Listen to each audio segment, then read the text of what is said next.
आज की इस वीडियो में जानिए जेठ मास के कृष्ण पक्ष में पढ़ने वाली अपरा एकादशी के बारे में। एकादशी का व्रत कब रखा जाएगा, कब और किस शुभ मुहूर्त में खोला जाएगा, इस दिन क्या खाना चाहिए क्या नहीं खाना चाहिए, तुलसी पत्र कब तोड़ने चाहिए, साथ ही आप जानेंगे इस दिन के महत्व के बारे में।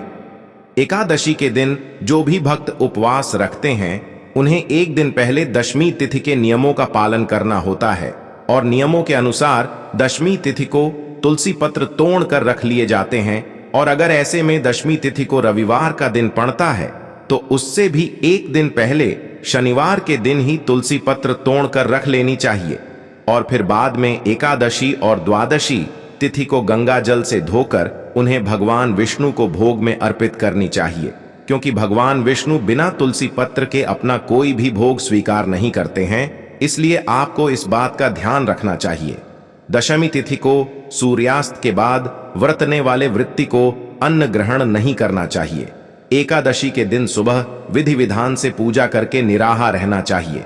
दिन भर निराह रहकर शाम की पूजा करने के बाद यदि आपके समर्थ नहीं हो निराह रहने की तो आप एक समय फलाहार ग्रहण कर सकते हैं और फलाहार में भी केवल मौसमी फलों का या ड्राई फ्रूट्स का ही सेवन इस दिन किया जाता है। भूल कर भी शहद का सेवन व्यक्ति को नहीं करना चाहिए। किसी प्रकार के अन्न का सेवन नहीं करना चाहिए। एकादशी के दिन घर में चावल या चावल से बनने वाली किसी भी वस्तु का सेवन परिवार के किसी भी सदस्य द्वारा नहीं करना चाहिए। द्वादशी तिथि को विधि विधान से भगवान विष्णु का एक बार फिर से पूजन करके दान में दी जाने वाली सामग्रियों की पूजा करके और शुभ मुहूर्त में दान देने के बाद ही शुभ मुहूर्त के अंदर ही अपना उपवास खोला जाता है। एकादशी के दिन तुलसी जी में जल भी अर्पित नहीं किया जाता है। महिलाओं या कन्याओं को इस दिन सिर से स्नान भी नहीं करना चाहिए, तो आप एक दिन पहले ही तुलसी जी में जल भी अर्पित कर लें। और जो महिलाएं या कन्या इस दिन व्रत रखना चाहती हैं उन्हें सिर से स्नान एक दिन पहले करना चाहिए।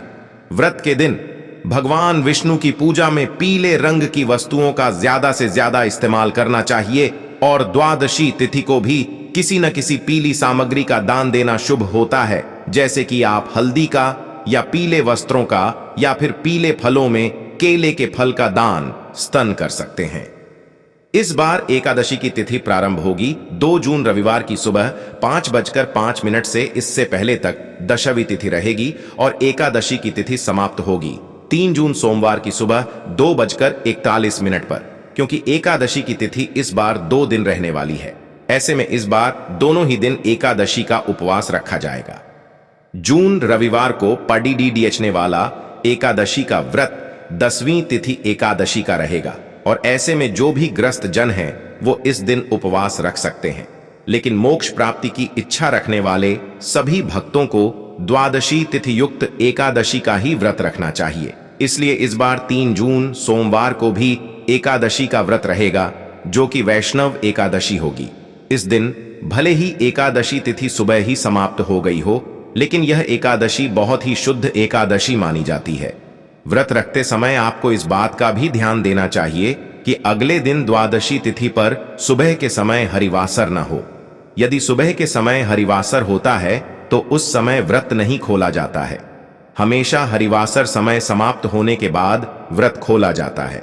ऐसे में अगर आप 2 जून रविवार को एकादशी का व्रत रख रहे हैं तो आपको 3 जून को थोड़ा देर से व्रत का पारण करना होगा।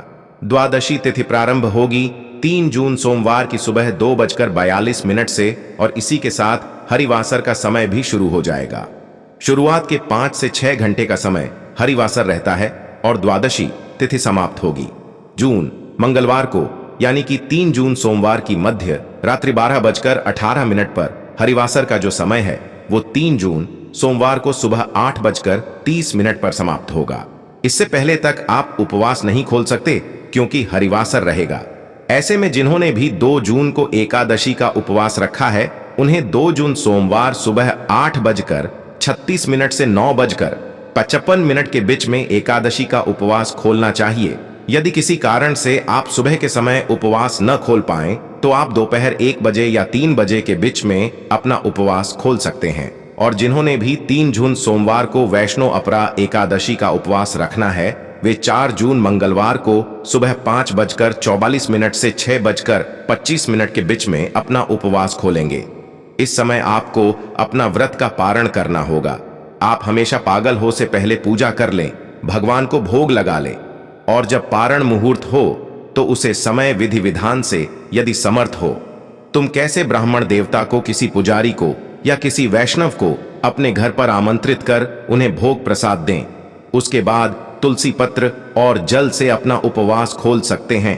तो आप सभी को एकादशी व्रत का हार्दिक शुभकामनाएं। तो आज के एक्सप्रेस स्तुति में इतना ही, मिलेंगे किसी अगले वीडियो में।